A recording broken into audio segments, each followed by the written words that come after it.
할렐루야. 하나님의 은혜가 여러분의 삶에 넘치기를 축복합니다. 우리 카타르 한인교회는 지난달에 사임해서 제가 지금은 실직자입니다.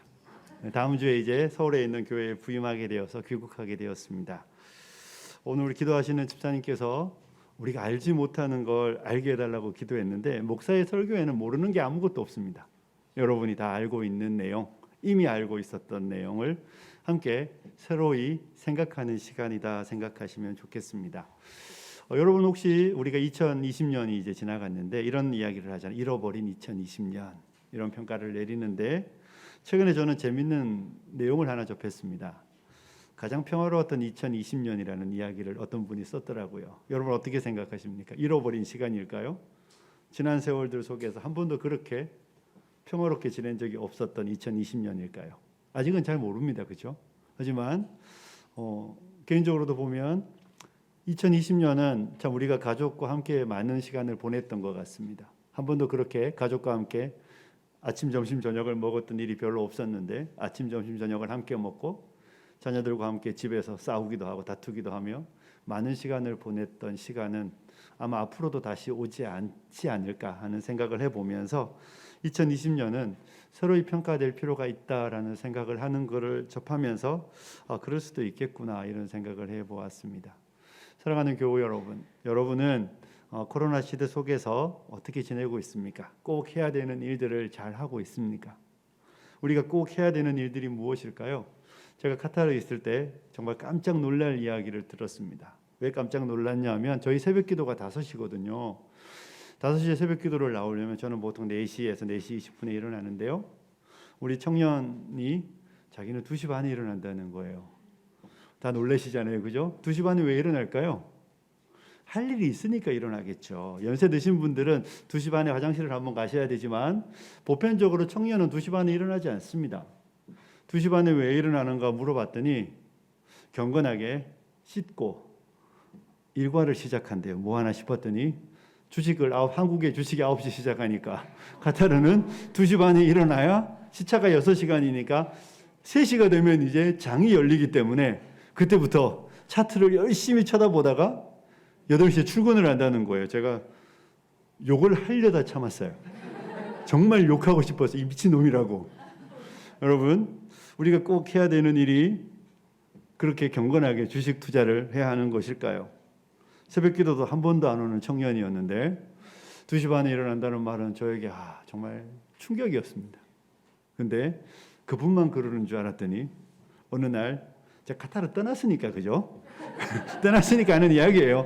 어느 날 어느 가정에 신방이 있어서 갔는데 예배가 잘 끝났어요. 같이 밥 먹고 잘 드렸는데 식사가 시작되고 나서부터 갑자기 주식학 개론이 시작되더니 끝날 때까지 주식 이야기를 하시는 거예요. 제가 3년간 무슨 목회를 했나 하는 참 마음 아픔이 있었습니다. 정말 그렇게 열심히 주식을 전도하는 거 제가 처음 들어봤습니다. 그분이 그렇게 열정이 있는 분인지도 처음 알았고, 그래서 이게 우리가 진짜 이 일에 목숨 걸 일인가 싶을 만큼, 근데 그렇게 사시더라고요. 여러분은 어떤지 모르겠습니다. 여러분 꼭 해야 되는 일들을 잘 하시죠, 그죠? 잘 하셔야 돼요. 힘이 있든 힘이 없든, 능력이 있든 능력이 없든, 가난하든 부유하든 상관없이 우리는 우리가 해야 되는 일을 잘 해야 합니다. 꼭 해야 되는 일을 꼭 해야 합니다. 그게 뭘까요? 인간적인 삶에서는 꼭 해야 됩니다. 안 하면 화가 나기 시작합니다. 어떤 일들일까요? 밥 먹는 일, 밥 굶기면 화가 나기 시작하죠. 엄마가 아침에 일어났는데 밥을 안 주면 화가 납니다. 짜증이 납니다. 잠을 자야 되는데 재우지 않으면 화가 나고 짜증이 나죠. 혹시 식전이신데 죄송하지만 그렇죠? 우리가 먹었으면 화장실을 가야 되는데 화장실에 가서 며칠씩, 그런 분들 계시잖아요. 환경이 바뀌면 볼일 못 보시는 분들. 단기 선교를 가면 제일 힘들어하는 게 화장실이더라고요. 그래서 우리 모 자매님들은 막 일주일씩, 우리 장이 참 위대해요. 일주일에 어떻게, 밥을 안 먹는 게 아니거든요. 같이 먹는데 일주일을 어떻게 안 갈 수 있을까? 그 얼굴이 이제 막 노래지기 시작하고 상태가 아주 나빠지죠. 해야 되는 일입니다. 먹어야 되고 자야 되고 화장실을 가야 우리가 건강하게 살아갈 수 있습니다. 그 일은 반드시 해야 되는데요. 코로나 시대에도 우리는 이 일들을 꼭 하고 살아가고 있습니다. 그렇죠? 저도 하고 있고 여러분도 하고 있습니다. 사랑하는 교우 여러분, 여러분 코로나 시대에서 성도가 해야 되는 일들은 어떻습니까? 성도가 해야 되는 일들을 잘 하고 있습니까? 열심히 하고 있습니까? 사람들이 온라인 예배가 되냐 안 되냐 뭐 여러 가지 이야기들을 하잖아요. 그죠? 근데 여러분 중요한 일은 우리가 이 코로나 시대에도 먹는 일들을 육체가 먹듯이 영적으로 먹는 일들을 꾸준히 하셔야 합니다. 잘하고 계십니까? 사람들이 안 먹어도 이 육체의 문제는 안 먹으면 반응이 빨리 나오는데 이 영적인 문제는 안 먹어도 별로 잘 모른다는데 문제가 있습니다. 마치 우리 몸에 간과 같이, 간이 그렇다면서요? 간은 정말 심각해져야 비로소 알 수 있는 장기라고. 근데 우리가 영적으로 먹지 않아도 살아가는데 아무 문제가 없다는 게 문제입니다. 그래서 안 먹어 예배를 안 드려도 별로 상관이 없는 것이죠. 온라인 예배면 어떻고 예배를 드리는 것이 마치 유일한 행위인 것처럼. 근데 그 예배 행위보다 더 중요한 건 무엇입니까? 그 예배를 통하여 정말로 하나님을 만났는가? 그죠? 하나님이 내게 말씀해 오셨는가?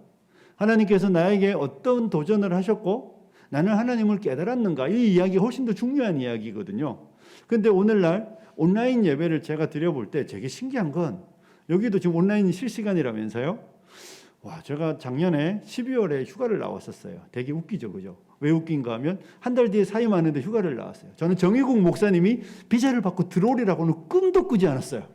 그래서 밀린 휴가를 갔다가 돌아왔는데 목사님이 제가 오고 2주일 뒤에 오시는 거예요. 그래서 제가 이제 사임을 하고 나왔는데, 자, 여러분 여기 나와서 카타르 교회 예배를 이렇게 이제 보는데요. 휴가 나와서 보는데 놀라운 건 와, 저희 교회 예배가 11시거든요. 11시 예배에 유튜브 접속자가 40명이었다고 치고 11시 5분이 되니까 42명이 되고 11시 10분이 되니까 45명이 돼요. 누군지 알겠어요. 늘 예배 시간 11시 5분에 오시는 분들은 유튜브도 11시 5분에 오시더라고요. 와, 깜짝 놀랐어요. 그 있잖아요. 여러분 목사 여기서 있으면 정문 열고 들어오는데 그 사람이야. 유튜브 접속자가 그 사람이야. 안 봐도 느껴져요. 와, 제가 저 인간은 어떻게 유튜브도 늦게 오냐. 아니 차를 타고 오는 것도 아니고 집에서 핸드폰을 키든지 컴퓨터를 켜고 접속하는데 그 시간에 접속하고. 원래 교회라는 데가 신기한 게 늦게 오신 분들은 일찍 가잖아요. 일찍 오신 분들은 늦게 가고. 이렇게 그 행위들을 행하시는 분들이 진짜로 하나님과의 친밀함들이 있는가? 정말 하나님을 먹고 하나님을 마시고 있는가? 하나님을 여러분 배웠죠. 하나님을 기뻐하는 게 힘이라고 말했는데 그분에게 하나님은 기쁨이 될까? 안 되는 것이죠. 그죠? 그러니까 그의 영혼에는 이미 심각한 질병이 있는 것입니다. 그리고 먹지 않고 자지 않고 뭐 잔다는 표현은 어쩌면 이런 거 같아요. 하나님 안에 안식하는 거잖아요. 그죠? 우리가 하나님 안에서 풍성한 기도 생활들을 누리고 있는가? 하나님께서 여러분의 기도 가운데 찾아오시는 일들이 여러분들에게 익숙하십니까? 아니면 한 입을 덮고 자는 남편과 아내인데 갑자기 아내가 밤에 나를 부르고 말을 걸면 당혹스러워하는 그런 부부 안 계시잖아요? 갑자기 왜 말을 걸어? 평소에 하지도 않던 말을. 이런 부분은 없다고요. 하나님이 여러분에게 기도를 통하여 여러분과의 풍성함들을 누리고 있습니까? 먹고 안식하고 그래야 우리의 일상적인 삶에서 할 수 있는 일들이 있는 것이죠. 그죠? 배변 활동을 하듯이 우리가 먹은 것들은 반드시 뭐 해야 됩니까? 흘러가야 되죠. 여러분 우리가 처음에 불렀던 찬양이 설교 후에도 그 찬양인데요. 주가 일하시네. 믿으시죠? 그래요. 주님은 일하세요. 주님은 주님의 일을 하시는데 우리는 어떻습니까? 우리의 일을 하고 있습니까? 되게 이상한 일들이 있는데요. 오늘날 우리가 코로나 시대 속에 자꾸 이런 이야기, 제가 한국에 오니까 시간이 좀 남잖아요. 격리를 최근에 제가 지난 3개월 동안 5주를 했어요. 한국 와서 2주, 카타르 돌아가서 1주, 다시 한국 와서 2주, 5주를 시간이 있으니까 여러 가지 이제 뭐 방송들을 많이 보면서 그래도 목사인지라 직업병이라는 게 있잖아요. 한국에 기독교 방송을 이렇게 접하는데 많은 메시지들이 주로 이런 거더라고요. 하나님께서 여러분을 위해 일하신다. 당연한 이야기 아니에요? 하나님 우리의 인생을 공급하신다. 코로나 시대 속에서도 공급하신다. 염려하지 마라. 믿으시죠? 당연한 이야기를 왜 하시지? 사실은 여러분, 코로나 시대에 제가 볼 때는 목회자가 물어야 되는 건 이런 것 같아요. 도리어 하나님은 하나님의 일을 하시는데 우리는 우리의 일을 하고 있는가죠. 하나님께서는 하나님의 일을 하시잖아요. 지금도 하시고 내일도 하실 것이고 내년에도 하실 것이에요. 여러분의 평생에 우리 안에서 하나님은 하나님의 일들을 행해 가실 것입니다. 그렇다면 우리를 부르신 그분, 우리를 불러서 하나님의 백성으로 부르신 그분이 우리를 통해 이루고 싶어하는 그 일들을 우리는 하고 있는가는 질문해야 되는 이야기잖아요. 근데 안타깝게도 오늘날 많은 그리스도인들은 코로나라는 이유로 면죄부를 얻은 것 같은 느낌이 있어요. 그 예배는 뭐 그냥 대충 접속해서 드리면 되고, 기도는 내가 새벽 기도를 정말 가고 싶었는데 어쩔 수 없이 못 간다. 이 다 완전 거짓말이죠. 그러다가 오늘 우리가 읽었던 말씀처럼 복음을 흘려보내는 일들, 그 일들이 우리가 마땅히 행할 일인데 요즘 같은 시절에 목사님 전도하면 마치 죽을 것처럼 이야기하는 것이죠. 정말 그렇습니까? 오늘날 가장 슬픈 이야기는 한국교회에 대한 신뢰도에 대한 이야기가 계속 나오잖아요. 그죠? 왜 한국교회의 신뢰도가 계속 떨어질까? 반대로 말하면 한국교회는 왜 이렇게 세상에서 존경받지 못하게 되었을까? 이렇게 물을 때 사람이 제가 이제 저도 이제 인생을 저희 아들이 맨날 하는 반백년에 가까워지는데 반백년에 가까워지면서 느끼는 건 존경받는 사람과 존경받지 못하는 사람이 별로 이렇게 어렵게 구별하지 않더라고요. 교회에서 성도들이 잘 따르는 사람과 그렇지 않은 성도는 되게 간단해요. 어떤 분을 잘 따를까요? 밥 잘 사주시는 분을 잘 따라요. 밥 잘 사주고 그냥 만나면 들어주는 분을 잘 따르는데 밥은 안 사주는데 자꾸 잔소리 하시는 분들 주변에는 사람이 없어요. 당연한 이야기잖아요. 그죠? 우리가 왜 우리 주변에 사람들이 없고 왜 교회가 오늘날 이런 평가를 받는가라고 물을 때 제가 볼 때는 제 생각이에요. 제 생각에 되게 간단한 이야기인데 여러분 제가 아프리카에 있을 때 저희 집에 제가 아프리카에도 좀 살았어요. 한 7년 살았는데 아프리카에 있을 때 저희 집에 주변에 고양이가 있었습니다. 고양이가 있었는데 고양이가 있는 날 동안 제가 못 본 동물이 있는데 뭘까요? 쥐를 못 봤어요. 그렇죠. 똑똑하시네요. 그런데 어느 날부터 고양이 소리가 안 들리는 거예요. 근데 놀라운 게 어느 날 밤에 저희 집 소파 뒤에 이렇게 아내랑 이야기하고 있는데 뭐가 부스럭 소리가 나는 거예요. 쥐가 출현하기 시작했습니다. 그 이제 잔디밭도 많고 이렇게 넓은 정원이 있는 동네니까 쥐가 많아요. 쥐가 한 마리를 이만한 걸 잡았는데 끝인 줄 알았는데 웬걸 어느 날 보니까 쥐가 집에 엄청 많아요. 그 쥐를 잡아야 되잖아요. 쥐약을 놨죠. 근데 문제가 발생하는 겁니다. 무슨 문제가 있을까요? 쥐는 쥐약을 먹고 쥐가 죽을 장소를 정하지 않는 거예요. 이게 문제인가 이게? 거기서 먹었으면 거기서 즉사해야 되잖아요. 여러분 우리가 코로나 때문에 코로나가 문제가 뭐예요? 아프리카에서는 에볼라나 이런 거는 왜 전염이 작죠? 치사율이 높기 때문이에요. 걸리면 거의 죽기 때문에 이게 전염성이 좋아하는데 코로나의 문제는 죽지도 않는 것이 그렇다고 전염성이 높은 거잖아요. 그러니까 확대되는데 이 쥐가 어느 날 봤더니 저희 집 장롱에서 냄새가 나기 시작하는 거예요. 그죠? 설교가 은혜가 됩니다. 그죠? 장롱문을 열고 옷을 딱 들쳤는데 옷 사이에 쥐가 썩어가고 있는 거죠. 구더기가 생기기 일보 직전이었습니다. 카타르에서는 너무 더워서 안 썩어요. 그냥 마르지. 그런데 아프리카에서는 썩더라고요. 자, 여러분. 썩으니까 냄새가 나잖아요. 제가 이 이야기 왜 하는지 쥐만 생각하시지 말고 잘 생각하셔야 되는 게 교회가 살아있을 때는 썩은 냄새가 나지 않아요. 문제는 우리 스스로 죽었기 때문에 죽은 고기에서 썩은 냄새가 나듯이 악취가 나기 시작하는 거죠. 그러니까 교회가 하나님의 풍성한 은혜들을 먹고 마시고 하나님이 우리 안에 일하기 시작할 때는 악취나지 않습니다. 우리가 하나님으로부터 멀어지고 우리가 하나님이 주시는 풍성한 것들을 먹지 않기 시작함으로 인하여 말라 죽음에 이르렀기 때문에 악취가 나고, 그 악취는 사실은 그거 아시잖아요. 이 안에서는 맡을 수 없어요. 냄새가 그렇지 않습니까? 여기 집에서 생선을 구우면 처음에만 냄새가 나지, 시간이 지나면 우리의 후각이 마비되어서 냄새 나지 않아요. 근데 누구는 느낍니까? 문 열고 들어오는 사람이 이렇게 말하죠. 생선 구웠어? 이렇게 말한단 말이에요. 교회의 현실이 이런 것이 아닌가 싶은 것이죠. 우리가 예배도 드리고 기도 생활도 하고 역사와 전통에 빛나는 늘 해오던 일들을 행하고 있기 때문에 우리는 괜찮다고 생각하지만, 저 문 밖에서 우리를 보는 사람들은 향기를 맡는 것이 아니라 악취를 맡고 있는 것이죠. 저 사람들의 코가 문제라면 괜찮은데, 문제는 저 사람들의 코가 너무 정상적이라는 것입니다. 우리의 코가 이미 후각이 마비된 지 오래된 것이죠. 예배하는 것, 나는 그냥 내가 하는 역사와 전통에 빛나는 그 신앙생활을 하고 있기 때문에 아무 문제가 없다고 생각하는 그것이 이미 우리의 문제의 시작인 것이죠.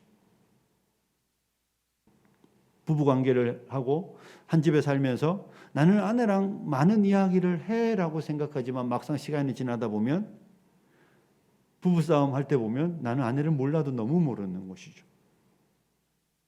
대화를 했는데, 같이 밥도 먹었는데, 같은 침대에서 자는데 몰라요.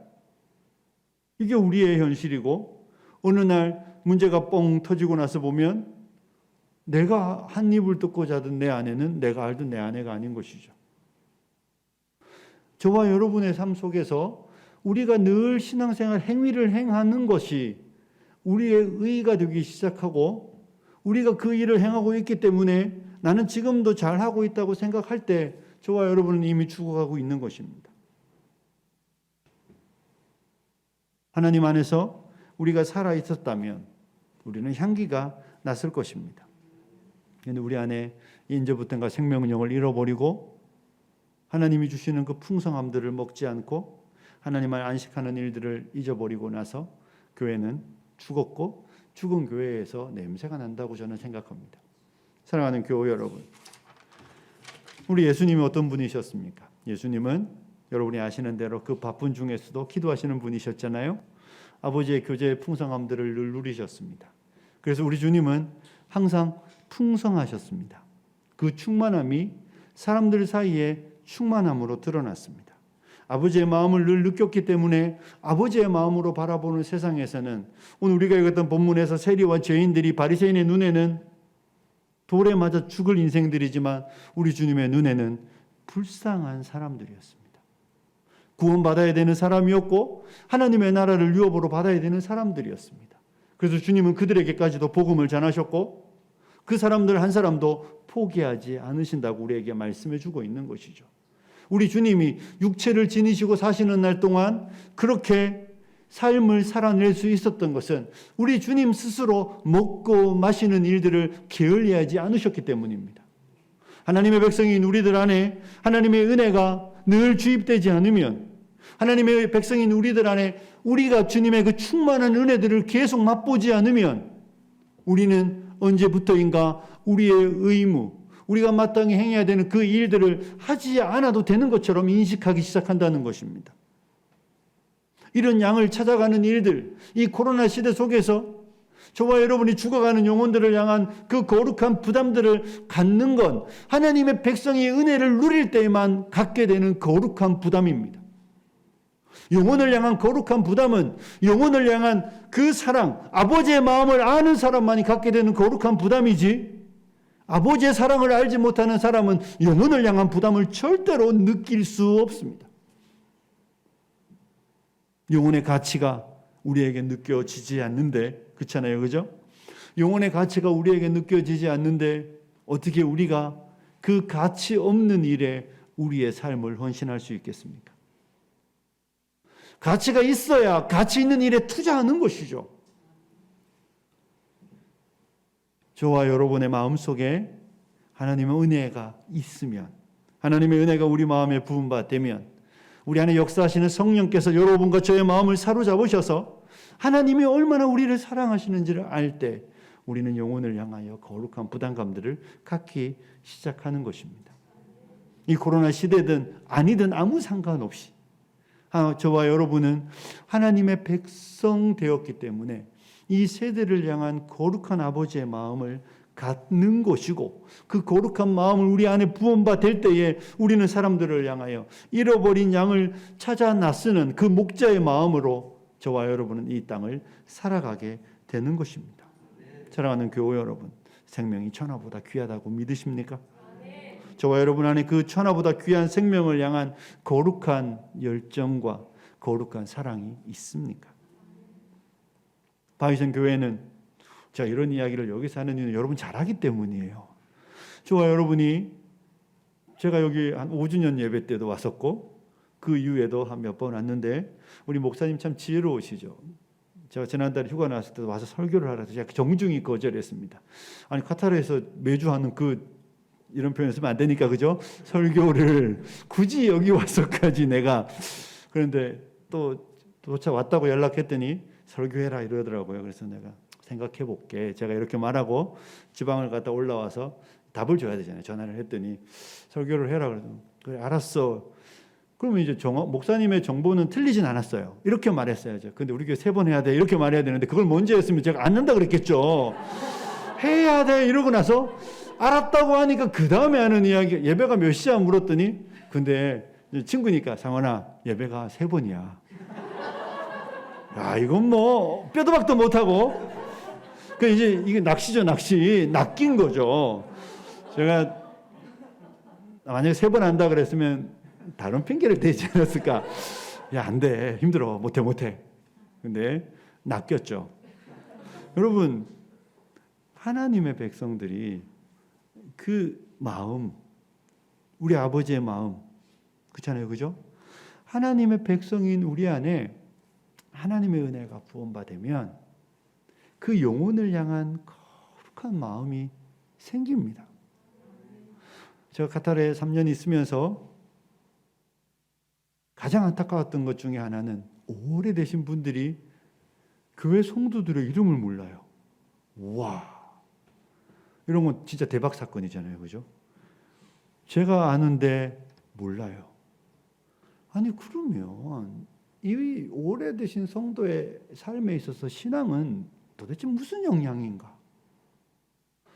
그러니까 그 신앙이라는 건 거의 많은 경우는 우리나라 사람들이 종교 행위를 하는 수준인 것이죠. 이해되시죠? 절에 가든지 점집에 가든지 뭐 연초가 되면 무당을 찾아가는 것 그런 행위들인 것이죠. 하나님은 내 인생에 나를 위한 하나님이지 뭐는 아닌 거예요. 하나님을 위한 나는 아닌 거예요. 그러니까 나를 위한 하나님, 그래서 내 마음에 기쁨이 되기 때문에 내가 하나님을 위해 예배도 하고 헌금 생활도 하는 것이지 우리의 인생 자체가 하나님을 위해 내가 있다는 것에 대해서 생각하지 않는 거예요. 내가 하나님을 위해 있는데 내가 하나님을 위해 거룩하게 지음받은 존재인데 내 인생의 목적이 하나님 그분이 되는데 어떻게 오랫동안 주님의 몸된 교회 안에서 집사가 되고 직분자가 되었음에도 불구하고 교회 안에 있는 지체를 모를 수 있습니까? 말이 안 되는 거예요. 그 지체는 나를 몰라도 나는 그 사람을 알아야 되는 것이죠.